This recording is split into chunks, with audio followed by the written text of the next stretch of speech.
खबर बरेली से। Oswal sugar mill के गन्ना किसानों के 2 वर्षों से लंबित भुगतान और चल रही नीलामी प्रक्रिया पर रोक लगाए जाने के विरोध में पैनी नज़र सामाजिक संस्था की अध्यक्ष एडवोकेट सुनीता गंगवार के ने किसानों के प्रतिनिधि मंडल के साथ मंडल आयुक्त कार्यालय पहुंचकर ज्ञापन सौंपा। ज्ञापन में बताया कि नवाबगंज क्षेत्र के विधायक द्वारा नीलामी प्रक्रिया पर आपत्ति दर्ज कराई जाने के बाद मंडल आयुक्त द्वारा प्रक्रिया पर रोक लगा दी गई, जिससे क्षेत्र के किसानों में भारी आक्रोश व्याप्त है। किसानों का कहना है कि आपत्ति को निरस्त कराने की मांग को लेकर वे 2 बार धरने पर बैठ चुके हैं, लेकिन अब कोई निर्णय नहीं लिया गया है।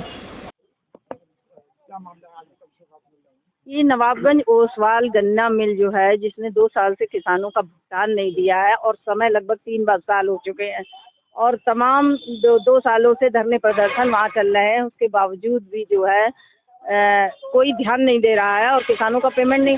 इस संबंध में 9 दिन मैंने रखा था तहसील में धरना, उसके बाद दिसंबर में, उसके बाद लिखित आश्वासन पे धरना समाप्त हुआ था। नवाबगंज प्रशासन ने नीलामी की प्रक्रिया करके भूमि को नीलाम करके कहा कि गन्ना किसानों का पेमेंट किया जाएगा। वो प्रक्रिया में लग भी गए, लेकिन उसके बाद वहाँ के क्षेत्रीय विधायक जी ने जाकर एक निराधार आपत्ति लगाकर मंडल आयुक्त को कि किसान वो मिल की भूमि जो है सस्ते में जा रही है। आखिर उन्हें क्या लेना देना था सस्ते में या महंगे से, जबकि नीलामी प्रक्रिया सर्किल रेट से ऊपर में हुई थी, इसलिए वो संवैधानिक रूप से गलत नहीं थी।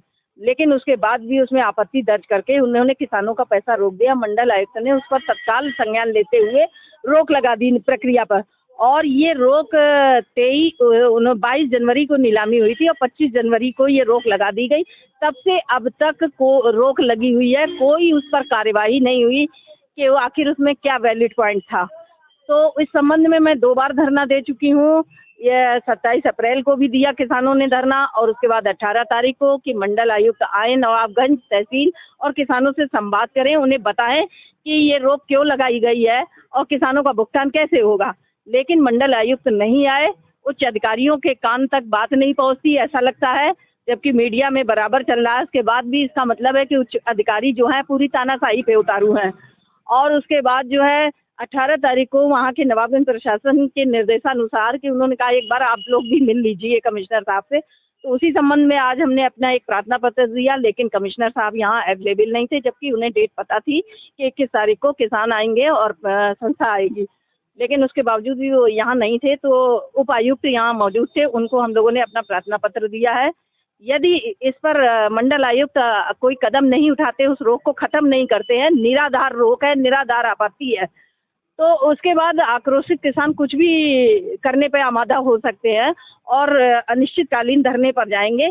और मैं मीडिया के माध्यम से ये बताना चाहती हूँ कि इस बार अनिश्चितकालीन धरना इसके लिए नहीं होगा कि आप कोई लिखित आश्वासन या वर्बल आश्वासन देकर धरना समाप्त करवा पाएंगे। आप उसके बाद जब खातों में पैसा पहुंच जाएगा, उसके बाद ये धरना समाप्त होगा। भूख हड़ताल तक करनी पड़ी, इसके लिए भी हम सब तैयार हैं, क्योंकि किसानों के पैसे के साथ जो डाका डाला जा रहा है वो डाका नहीं डालने दिया जाएगा। तो इसके लिए ये बात अधिकारी अच्छी तरह से समझ लें कि किसानों के पैसे को रोकने का अर्थ क्या होता है।